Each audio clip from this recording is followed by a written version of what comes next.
নমস্কাৰ আজি হৈছে 7 এপ্ৰিল অসমৰ লগতে ভাৰতৰ বিভিন্ন প্ৰান্তৰ পৰা আজি সন্ধিয়াৰ কেইবাটাও খবৰ আহি পৰিছে এই মুহূৰ্তত জনাইছো আজিৰ প্ৰথমটো খবৰ নীতিশ কুমাৰ আৰু চন্দ্ৰবাবু নাইডুক প্ৰতাৰক আখ্যা দি গুৱাহাটী মহানগৰীত উত্তাল প্ৰতিবাদ নীতিশ কুমাৰ আৰু চন্দ্ৰবাবু নাইডুক প্ৰতাৰক আখ্যা দি গুৱাহাটী মহানগৰীত উত্তাল প্ৰতিবাদী কাৰ্যসূচী ৱাকফ সংশোধনী আইন বাতিলৰ দাবীত কেইবাটাও সংখ্যালঘু সংগঠনৰ ধৰ্মঘট ৱাকফ আইন মানি লোৱা নহ'ব বুলি হুংকাৰ লগতে মুছলমানৰ সম্পত্তিত কেৱল মুছলমানৰহে অধিকাৰ আছে বুলি মন্তব্য প্ৰদান কৰে মুছলমানসকলে মুছলমানৰ সম্পত্তিত কিয় চকু দিছে বিজেপি চৰকাৰে আৰু আইন আনি মুছলমান ধৰ্ম শেষ কৰিব বিচাৰিছে বিজেপিয়ে একত্ৰিত হৈ 5 টকা সংখ্যালঘু সংগঠনৰ উত্তাল প্ৰতিবাদ আজি গুৱাহাটী মহানগৰীত নেমচুকে ধৰি এবিএম সহ কেইবাটাও সংগঠনৰ প্ৰতিবাদ সাব্যস্ত আজি গুৱাহাটী মহানগৰীত এই মুহূৰ্তত জনাইছো আজিৰ দ্বিতীয় নম্বৰ খবৰটো আপোনাৰ একাউণ্টত সোমালে লাখপতিৰ ধন এটা কৈ কমেণ্ট কৰক তালিকাত জিলাৰ নাম পৰীক্ষা কৰি নিশ্চিত থাকক যিকোনো মুহূৰ্ততে ফোন কৰিব আপোনাক চৰকাৰে হয় ঠিকই শুনিছে এতিয়াও অব্যাহত আছে লাখপতি বাইদেউ আঁচনিৰ ধন প্ৰদানৰ প্ৰক্ৰিয়া আপোনাৰ একাউণ্টত ধন সোমাইছে নে নাই এটা কৈ কমেণ্ট কৰক আমাৰ কমেণ্ট বক্সত অব্যাহত আছে লাখপতি বাইদেউৰ ধন লাভৰ প্ৰক্ৰিয়া ফোন অন কৰি থওক যিকোনো মুহূৰ্তত কল কৰিব আপোনাক চৰকাৰে তালিকা চাই লওক কোন জিলাত কিমান মহিলাই পাব ধন প্ৰতিখন জিলাৰে নিৰ্বাচিত মহিলাৰ নামৰ তালিকা প্ৰকাশ কৰি থৈছে চৰকাৰে আৰু জিলাই সভাৰ জৰিয়তে লাভ কৰিব গোটৰ 10,000 টকা প্ৰতিগৰাকী বাছনিভুক্ত হোৱা মহিলাই লাভ কৰিব লাখপতি বাইদেউ আঁচনিৰ 10,000 টকা পৰৱৰ্তী পৰ্যায়ত লাভ কৰিব 25,000 আৰু 50,000 টকা তিনিটা কিস্তিৰ জৰিয়তে লাখপতি বাইদেউৰ ধন প্ৰদানৰ ব্যৱস্থা কৰিছে চৰকাৰে আৰু তেতিয়াই পৰৱৰ্তী কিস্তিত দিব 25,000 টকা আৰু শেষৰ কিস্তিত মহিলাসকলে লাভ কৰিবলৈ সক্ষম হ'ব 50,000 টকা গছপুলি ৰোৱাৰ পিছতো বহু মহিলাই নাপাব লাখপতি বাইদেউৰ ধন তিনিটা সন্তান বা তাতকৈ অধিক সন্তান থকা মহিলাই নাপাব লাখপতি বাইদেউ আঁচনিৰ সুবিধা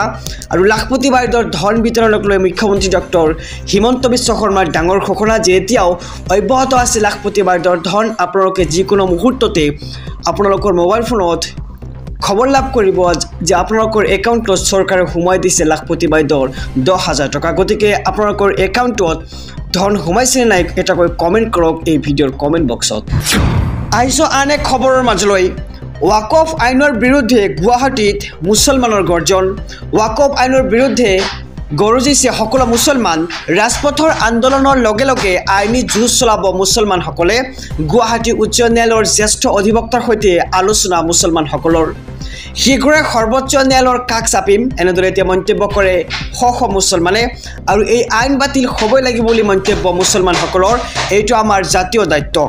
জাতীয় দায়িত্ব আমি পালন কৰিব লাগিব বুলি মন্তব্য মুছলমানসকলৰ আৰু এই চৰকাৰে বুজি নাপায় গণতন্ত্ৰৰ প্ৰতিবাদৰ ভাষা বিজেপি চৰকাৰৰ অহংকাৰ এৰক আৰু মুছলমানৰ ওপৰত কৰা অন্যায় বন্ধ কৰক আপোনালোকৰ দৰে অহংকাৰ হিটলাৰৰ আছিল এনেদৰে এতিয়া হিটলাৰৰ লগত তুলনা কৰিছে এতিয়া বিজেপি চৰকাৰক কংগ্ৰেছ চৰকাৰেও একেই অহংকাৰ আছিল আৰু সেই কংগ্ৰেছৰ ঠাই আজি ক'ত সকলোৱে জানে বুলি মন্তব্য মুছলমানসকলৰ আৰু সংখ্যালঘুৰ ওপৰত অন্যায় কৰা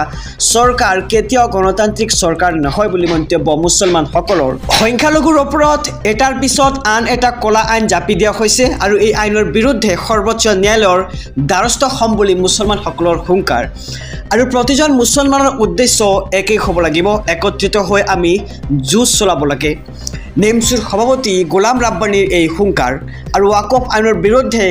গৰজিছে সকলো মুছলমান ৰাজপথৰ আন্দোলনৰ লগে লগে আইনী যুঁজ চলাব মুছলমানসকলে আৰু গুৱাহাটী উচ্চ ন্যায়ালয়ৰ জ্যেষ্ঠ অধিবক্তাৰ সৈতে আলোচনা মুছলমানৰ শীঘ্ৰে সৰ্বোচ্চ ন্যায়ালয়ৰ কাষ চাপিম বুলি মন্তব্য নেমচুৰ আহিছো পৰৱৰ্তী খবৰৰ মাজলৈ সমগ্ৰ ৰাজ্যবাসীৰ বাবে এক ভাল খবৰ অহা 10 এপ্ৰিল তাৰিখে লাখ লাখ লোকৰ একাউণ্টত সোমাব চৰকাৰী আঁচনিৰ ধন কি আঁচনিৰ ধন সোমাব একাউণ্টত সবিশেষ জনাইছোঁ আমাৰ সবু দৰ্শকক যে পুৱাই লাখ লাখ লোকৰ একাউণ্টত জমা হ'ব ধন সাজু কৰক বেংক একাউণ্ট ৰাজ্যৰ লাখ লাখ মহিলাৰ বাবে 10 এপ্ৰিলত আহিব ভাল খবৰ মনত ৰাখক বিশেষ দিন 10 এপ্ৰিল বৃহস্পতিবাৰৰ দিনটো লাখ লাখ লোকৰ একাউণ্টত জমা হ'বলৈ গৈ আছে চৰকাৰী ধন 10 এপ্ৰিলৰ পুৱাতে লাভ কৰিব আপুনি এই ধন অৰুণোদয় আঁচনিৰ লাখ লাখ মহিলাৰ একাউণ্টত জমা হ'ব 1250 টকা লগতে বৃদ্ধ পেঞ্চন আঁচনিৰ ধন লাভ কৰা হিতাধিকাৰীৰ একাউণ্টত সোমাব ধন বৃদ্ধ পেঞ্চন আঁচনিৰ ধন লাভ কৰা হিতাধিকাৰীৰ একাউণ্টত সোমাই পৰিব 10 এপ্ৰিল তাৰিখে ধন লগতে বিধৱা পেঞ্চন লাভ কৰা হিতাধিকাৰীৰ একাউণ্টতো জমা হ'ব এই ধন দিব্যাংগ আঁচনিৰ ধন লাভ কৰা হিতাধিকাৰীও একেদিনাই লাভ কৰিব এই ধন আৰু ৰাজ্যৰ লাখ লাখ মহিলাৰ বাবে 10 এপ্ৰিল পুৱাই আহিব ভাল খবৰ মনত ৰাখক বিশেষ দিন 10 এপ্ৰিল বৃহস্পতিবাৰৰ দিনটো লাখ লাখ লোকৰ একাউণ্টত জমা হ'ব ৰাতিপুৱাই চৰকাৰী আঁচনিৰ ধন